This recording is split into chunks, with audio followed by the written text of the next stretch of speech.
Hey, everybody. Welcome to the Faithful Agent Podcast. Hey, listen, I wrote an ebook just for you, the Faithful Agent ebook. It's 10 chapters, short chapters with actionable insights for you to take each and every chapter. I hope you'll go grab it because it's going to make a difference. I hope in your business and your life. I wrote it for you. So pause whatever you're doing, go to faithfulagent.com and it will take you right there. Now on to this week's episode.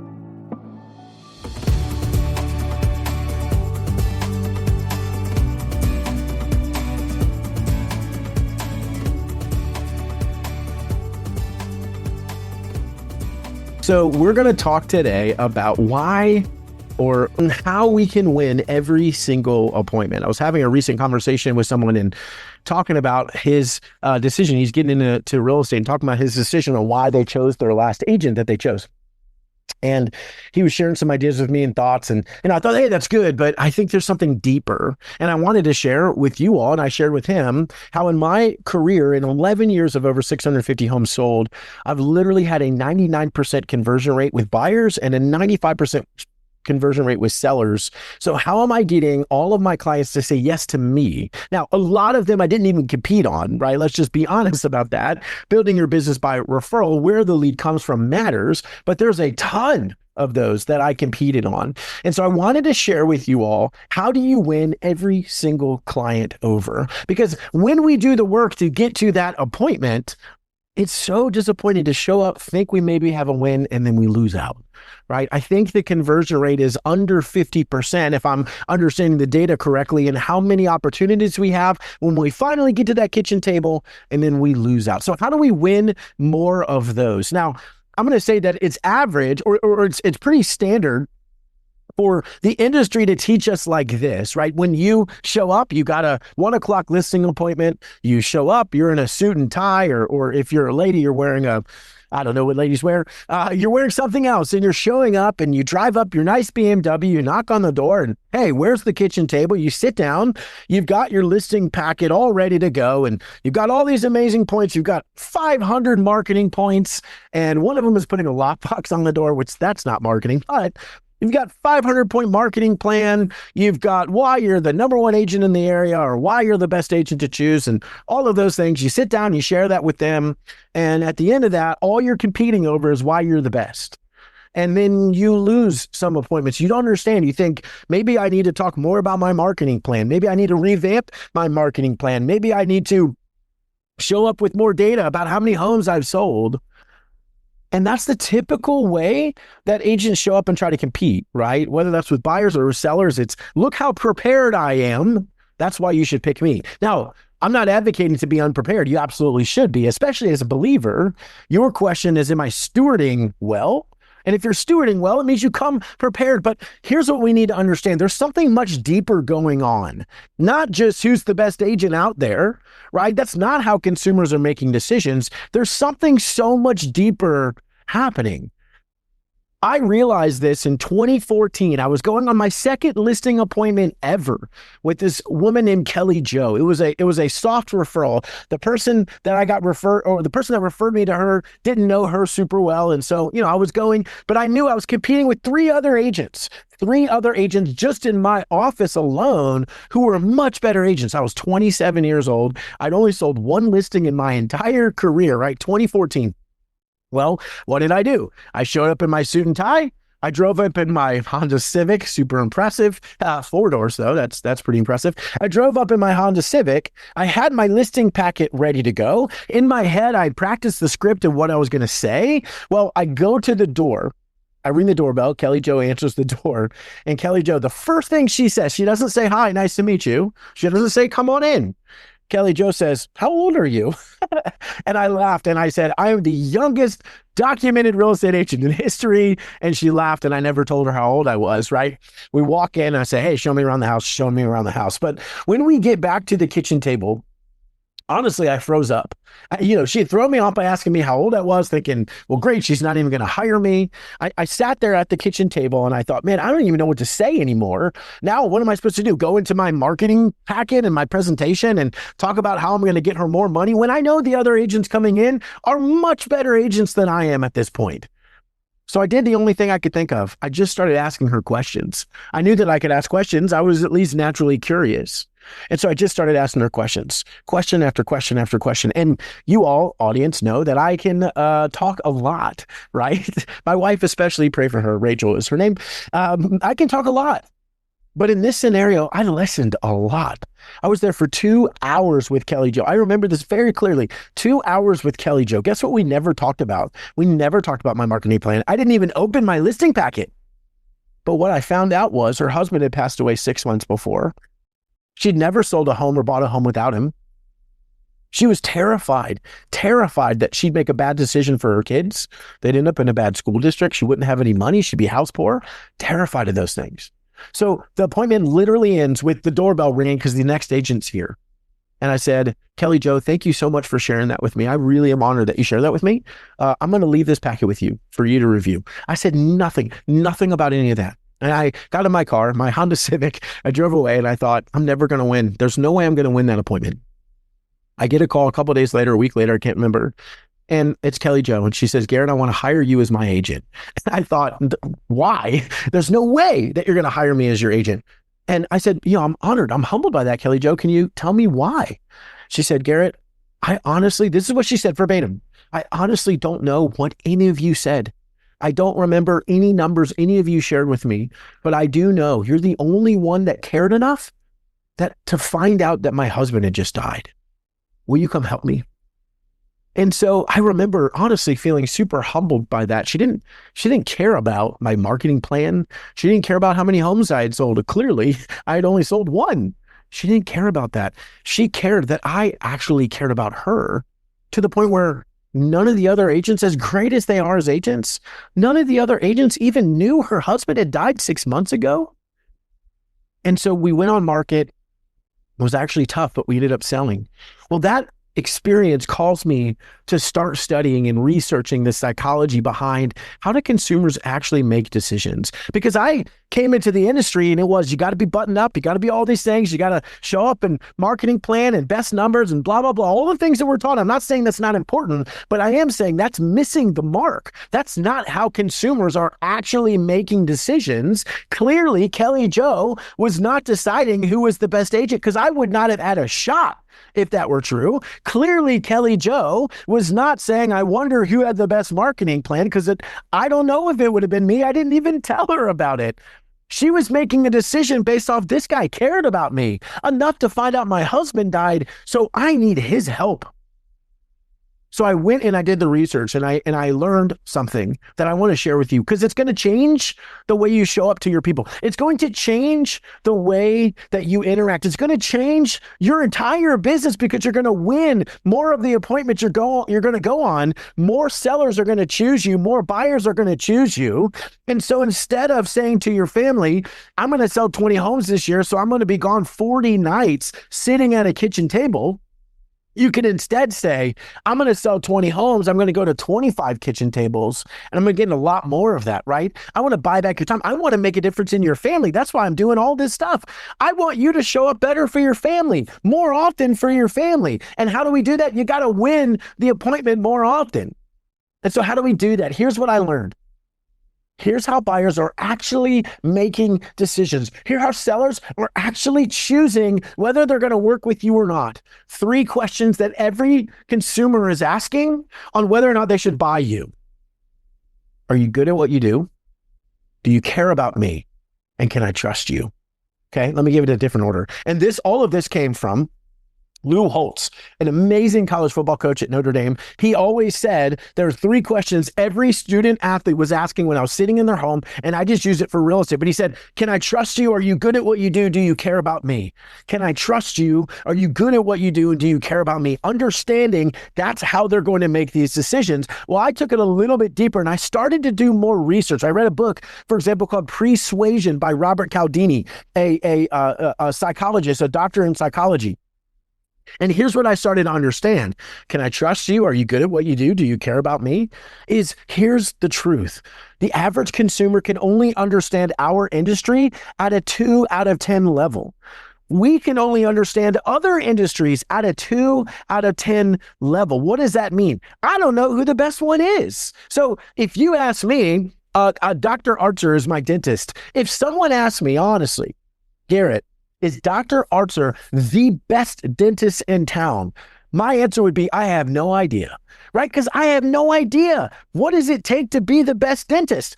I don't know. I didn't go to dental school. I don't know what it's called. I didn't go to dental school. I have no idea what it takes to be a great dentist. But I can tell that he seems really trustworthy, and I like him. He seems like he actually cares about my family.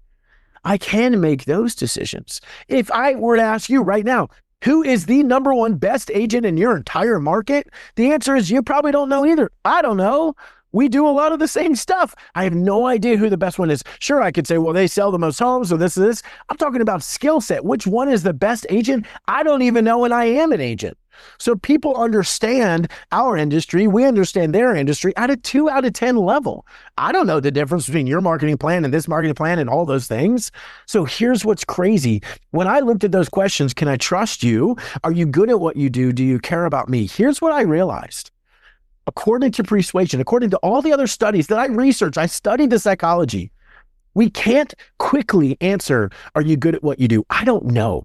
But what I can answer quickly is, do you seem trustworthy? And does it seem like you care about me? And if you do, here's the crazy part. If I look and say, I feel like I can trust this person, I feel like this person cares about me, I'm going to assume that you're good at what you do. Now, Christian agent, you should be good at what you do, right? We're working to honor the Lord, not for man. We should be good at what we do. If we aren't good at what we do, we're going to get that client, but we're never going to get another one from them, and they're not coming back. So we should be excellent at what we do. But here's the problem. Most agents show up at every appointment, and their entire focus is to try to prove why you're good at what you do, why you're better than what other agents offer, and why they should choose you because I'm number one. And we show up saying, how do I prove that I'm good at what I do? When the reality is the consumer sitting across from you can't even determine who's better. That's why there's even some people in my market that sell homes taking pictures with their iPhone. How is that possible? Well, it is. Why? Because the consumer doesn't know what makes you better than the other one. So why are we competing in a way they can't even choose? It doesn't make sense. Instead, if you want to answer the question, am I good at what I do? Here's how you do it. Show up and prove I'm trustworthy and I care. Hey, faithful agents, I know I said it before, but I mean it this time. Pause what you're doing, go to faithfulagent.com or click it in the show notes, and it's going to take you directly to my Faithful Agent ebook. 10 chapters packed with value, nice and short. It's going to give you actionable steps after each chapter. I hope this is a blessing to you. I wrote it for you. Pause what you're doing. Go grab the ebook right now. It's going to be a blessing in your business. Now back to the episode. If you can show them that you're trustworthy and that you care about them, they will assume you're good at what you do and they will choose you. They just will, right? The age-old adage, is that how you say it? The age-old adage, nobody cares what you say until they know how much you care. It's true, right? At the end of the day, Kelly Jo didn't care what I said. I didn't even say that much. Kelly Jo didn't care what all these other top agents said. She cared how I made her feel. That I actually cared about her, to hear about her husband passing, that she could trust me because I was trustworthy by asking her questions. She was going to share something so important with me and trust that I would honor that information. She thought I was trustworthy and that I cared, and I did, and I was. So she assumed I was good at what I did and she hired me. Most agents, we totally misunderstand. I got to show up and be the best agent. Right? Well, there's only one of us, right? Only one of us is the best agent. I don't even know who that is. So that's not possible. I got to show up. I got to prove why I know more than the other agents.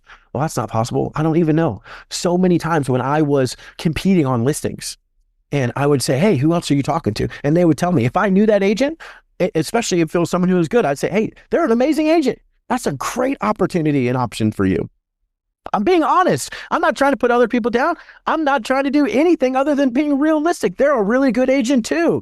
Guess what? I still won that appointment. Why? Because I didn't talk about being number one. I made sure they knew I was trustworthy and I cared about them. And so they assumed I was really good at what I did versus the other person who I was competing with, because I know them. The other person I was competing with was going to show up with the fancy packet and all the other things and try to show why their marketing plan was better than mine, why they'd get more money for their home, home than I would, all of those things. And guess what the seller didn't understand? They didn't understand who was better, but they did understand that I cared.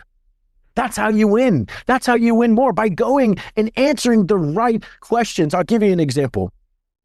In 2019, my wife and I replaced all the windows in our home, every single window in our home.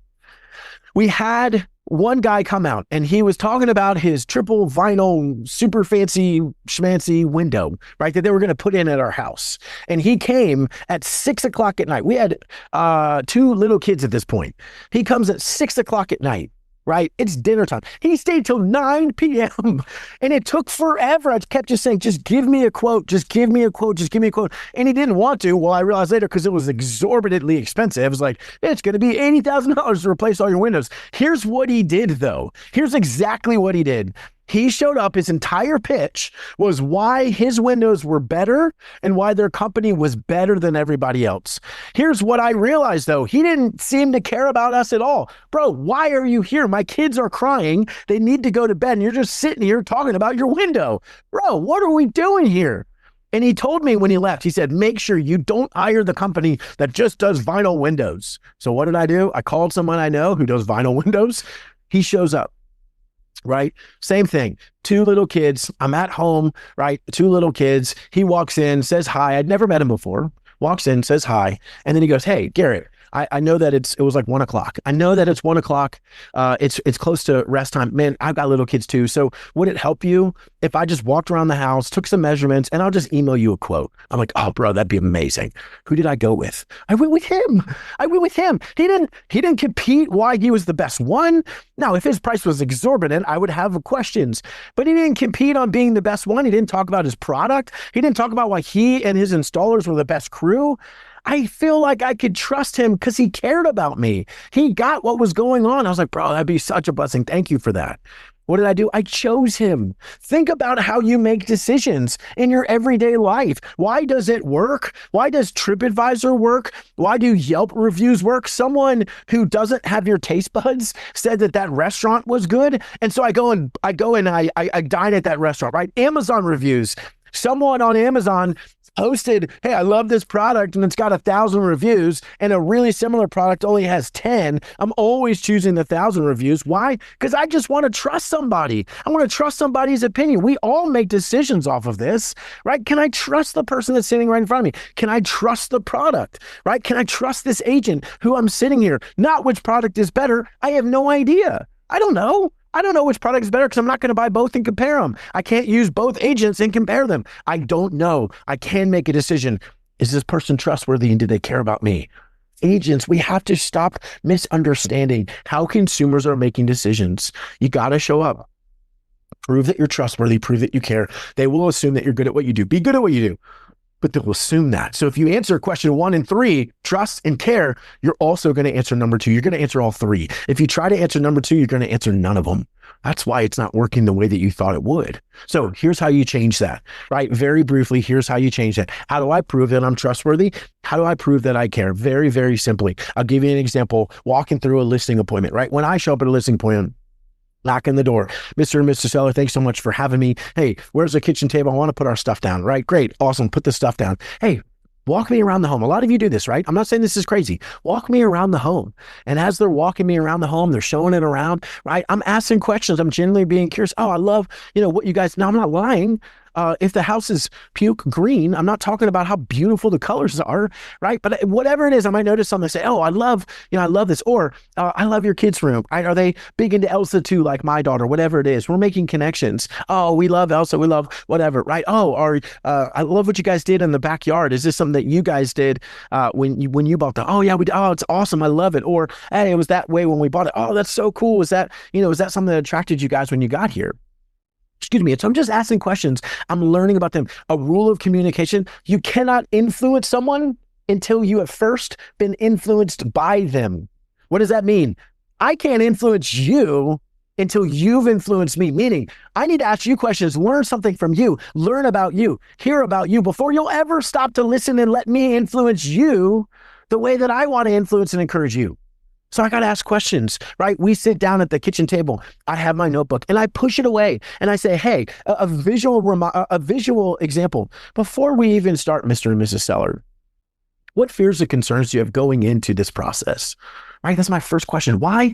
I want them to know that I care and that they can trust me by telling me those things. And a lot of times they say, I don't know. What do you mean? Say, well, a lot of sellers might answer, I'm a little bit afraid of someone random walking through my house. Right? Okay. Thank you for sharing that. I'm just sitting there writing, hey, what else? Are there concerns, fears maybe that you have going into this process? And then I'll write it down and I'll say, thank you so much for sharing. I really genuinely appreciate you all sharing that. I'm showing they can trust me with that information. And then the next question is, if I could wave a magic wand and give you the absolute best case scenario for your sale, what would that look like? Again, they'll say, man, I don't even know. Well, hey, let's say they're moving to a new home. Hey, I know you guys are moving to X, Y, and Z home. You're trying to find this neighborhood, whatever. Tell me, what does the neighborhood look like, right? What does the new house smell like? How many kids are around to play with your kids or whatever the scenario is? Just tell me that, right? They're trusting me with dreaming a little bit, just sitting there writing it down, all of those things. I'm showing that I'm trustworthy because they're giving me really important information, right? I'm showing that I care because I'm writing it down and I'm super curious about it because I actually am. And then I say, thank you so much. I genuinely appreciate you all sharing those things. I think I have a plan that's going to help us get where we want to go. Do you mind if I share that with you? Right? An honest question. And at this point, I'm asking, have I earned your trust to tell you what I'm going to do? And they say, of course. So here's how I work. Great. Thank you so much. Well, hey, we've already talked about price. I'll have to share with you all on another call, on another recording, on another podcast, how I go about doing that. But hey, I've already shared with you the price. Do you have any questions about that? Number 4, here's how the market works, right? So we're going to get your home on the market as buyers and sellers come through, blah, blah, blah. I'm explaining to them. And then here's how I work. At the very end, here's why I work by referral and why that matters to you. So I'm giving them the referral dialogue, which again, I'll have to teach that at some point. I'm giving them the referral dialogue. I'm saying, this is why this matters for you, because my entire business is built on trust. If I don't do a great job for you, I'm not going to have a business, right? I want to keep my head down working hard for you to the point where you just have to tell your friends and coworkers about how excellent we are, right? That's my job. That's what I want to do for you. What am I doing? I'm building trust. I'm showing them that I care. I'm aligning our interests, right? It's not about me putting my face in your yard with a sign and saying, look, Garrett did it again, another listing. This is about you, right? This is about being a guide, not a hero. We'll talk about that again. But here's the reality. I sit down as a talker, right? In a 2-hour appointment, I might talk for 15 or 20 minutes. That's it. Right? Because by that point, they know I care. They know they can trust me. So they're going to assume I'm good at what they do. Guess what I don't talk about? Marketing plan. Guess what my packet doesn't talk about? A marketing plan. Guess what my packet does talk about? The 3 questions you should be asking. Can I trust you? Are you good at what you do? Do you care about me? And I answer those, right? If you answer the questions that the consumer is actually asking, whether they know it or not, that's what's going on in their head. If you can answer the right question, you will win more appointments. So I hope that helps. Pay attention. Go deeper than just what the industry says. Don't just show up and try to prove you're better than everybody else. I don't even know if I'm number 1 agent in my market. You certainly don't know if you are. So why compete there like the industry tells us to do? Show up. Show them you're trustworthy. Show them that you care. Ask a bunch of questions. Be curious about who they are and find that your business is going to grow. You're going to win more appointments and everyone's going to be better served. I hope that helps you learning how to ask the right questions so that you can win more appointments. Thanks, guys. I love you very much. I hope this is a service to you and your business. Reach out to me if you ever need anything at all. I'm here to support you. Thanks, everybody. This episode is sponsored by the 210 Collective at EXP.